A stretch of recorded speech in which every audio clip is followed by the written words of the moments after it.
aspiring educator. Do we have any other people in the house tonight who identify as educators? Not very many of us. Interesting. Meanwhile, all the non-educators in the room are going, oh goody, this will be fun. So we're all here to celebrate the fact that I'm leaving.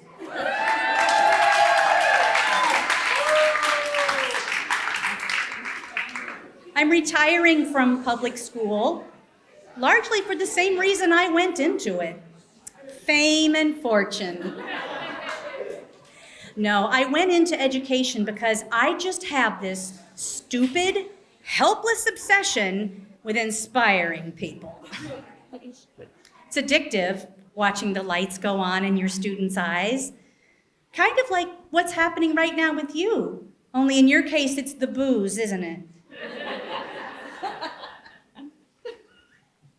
But I feel like it's getting harder to inspire our students due to a lack of engagement.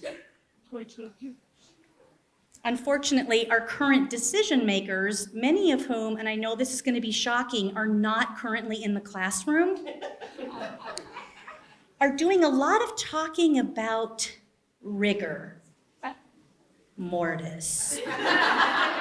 But speaking of rigor mortis, I've been a public school teacher for over 2 decades.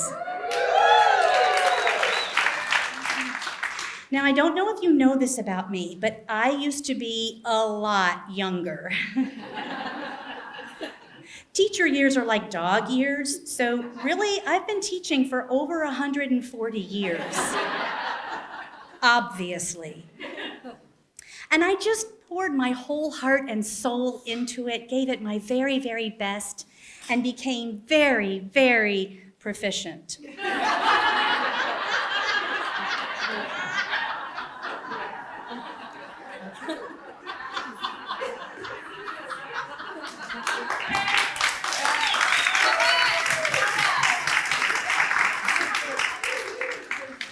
However, I did recently have the opportunity to observe some truly exemplary teaching when I was invited to co-teach our new grade 5 puberty unit.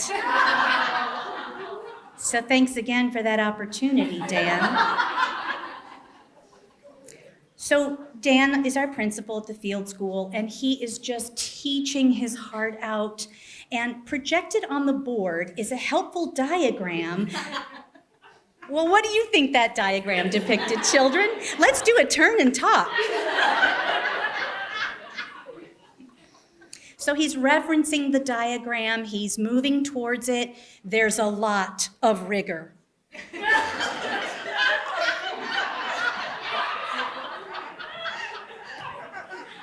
And I'm starting to do some real heavy breathing because you know how teachers like to point?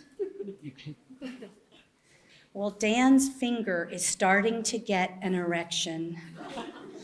And I am trying to broadcast a warning to him using mind control. Do not go near the penis, Dan. For God's sakes, do not go near the penis.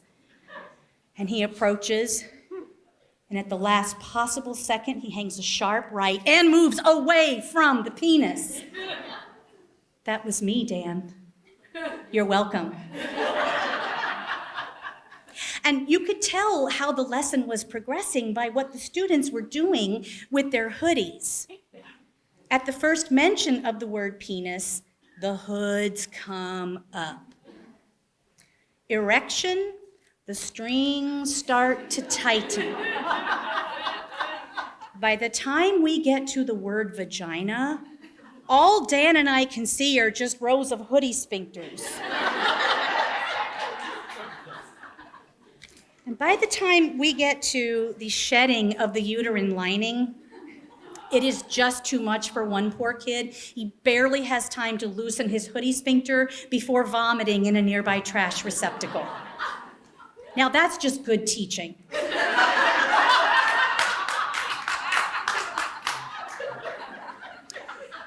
The thing that that makes teaching so very rewarding is that you never stop learning how to do it. And the thing that makes it so difficult is that you never stop learning how not to do it. Well, that and kids. Of course, as an educator, I get invited to a lot of fancy cocktail parties. People ask me what I do, and I like to mix it up a little bit. Say, I'm in manufacturing. Oh, what do you manufacture? Adolescents. How did you get into that line of work? Karma. It sounds dangerous. Oh, it is. Because when you work in an adolescent factory, you have to maintain fire safety standards with a high degree of rigor. I mean, this is a place where natural surfaces are viewed as a gratuitous public safety threat. Fire marshal comes into our school and says, "Is this desk made of wood? My God, man. Is that real paper on the bulletin board? Are you insane? A kid could come along with a lighter and just shh." So it turns out that the actual fire hazards in an adolescent factory are not in fact the natural surfaces, but instead are who thinks they know? The correct answer is C. Karen Grzalski started a toaster fire in the grade 7 office.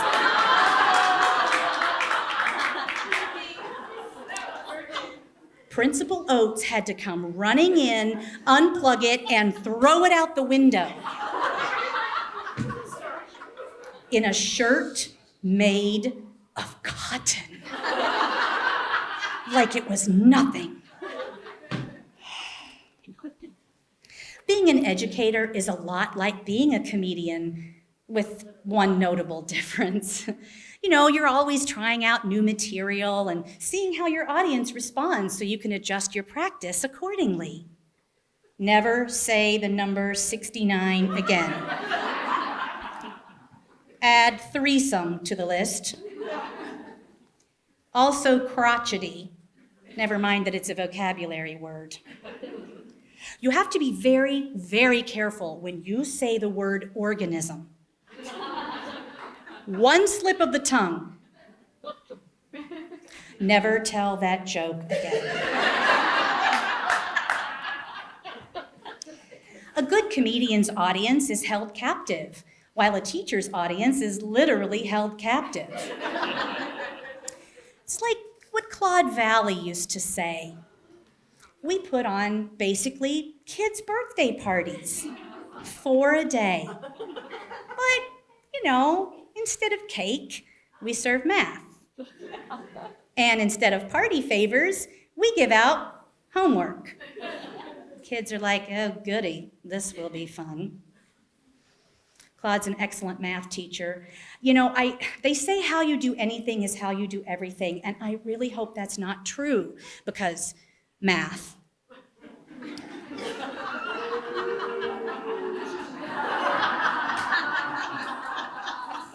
The problem with numbers is that they think they're always right. Ask a math teacher and they'll tell you that numbers don't lie. Isn't that right, Dave Porras? See, that's exactly what I'm talking about. But numbers can only express part of the story. So we are in this data-obsessed culture where if it can't be reduced to a numerical value, it's very sus. And this reductionism leads the rigor mortis people to make incredibly short-sighted decisions. Decisions that, frankly, are vibing very skibbity toilet. I mean, the mood is Ohio. And they think they're so Sigma, but they're not Riz at all, and that is straight up cupcakes.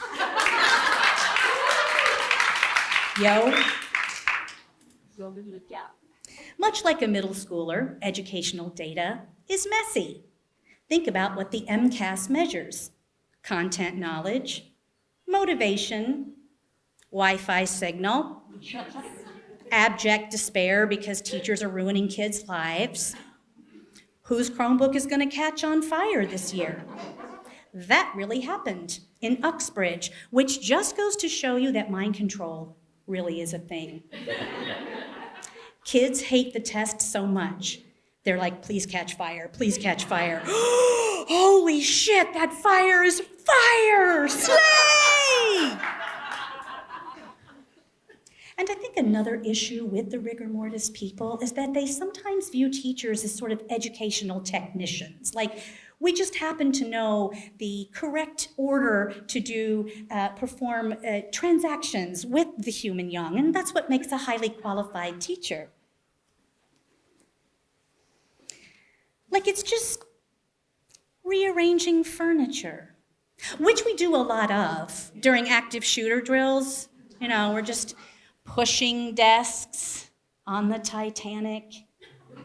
And we're thinking, I have a master's degree in education that I'm still paying for. Or like when a bunch of us colleagues are crouched over in the corner of a classroom imagining the worst during our safety drills, which turns out to be PE teacher Joe Welby with a super soaker. And you think, you know who's highly qualified to do this? No one. And that's exactly who listens to teachers. Know why? Because teachers are always bitching. Know why? Because no one listens to teachers. And thus is the circuitry complete. Encore, encore. The only time anyone listens to teachers is when grades come out, right? Because we all want students to succeed as long as we still have a bell curve distribution of grades. So that's a fun little moral dilemma as we're grading, wondering who the hell is assigning all this work. So that's when you turn to the report card comments. You know, try to nuance the message a little bit. My friend Becky Schwank and I made up a few of our own choice comments after school one day. Do you remember that, Becky? She was always grading after school, and I was always trying to keep her from doing the grading because I'm here to help. So we had a printout, and we saw this one comment, inconsistent effort. And we just crossed that out and wrote, may you know beauty. Lacks serious approach. Runs free like the wind. Poor homework completion. Always look on the bright side of life. Well done, children. And you know, maybe a lot of professionals have love-hate relationships with their jobs, but teachers can't just sit at their desks hiding their quiet desperation under a stapler like a normal person. I mean, kids can smell weakness. They're like the school coffee machines that way. Last winter, an exhausted colleague texted me and said, OMG, you're still out with COVID? You're so lucky. And then they texted, I'm going to come over to your house after school today and make out with you. And I'm thinking, oh goody, this will be fun. No, really, I was responsible. That is not probably the healthiest thing for my marriage, but sharing is caring. Oh, that would make another good report card comment. Let's review. My beloved position as an instructional coach has been rigor mortis. And we know that's just a big load of bullcrap, don't we, children? So I'm opening up my own personal and professional coaching practice, Creative Insights. My vision is to help people solve problems and find more joy in their lives, navigating change with creativity and hopefully a few laughs along the way. I also hope to do more motivational speaking gigs like this one. So if you know a guy who knows a guy, I'm your guy. You've been a great audience tonight and an exemplary group of colleagues for the last 20 plus years. Teachers, I see you. I hear you. I smell you. I love you. May you know beauty. I think you will. And when you don't, just reach out. I'm here to help.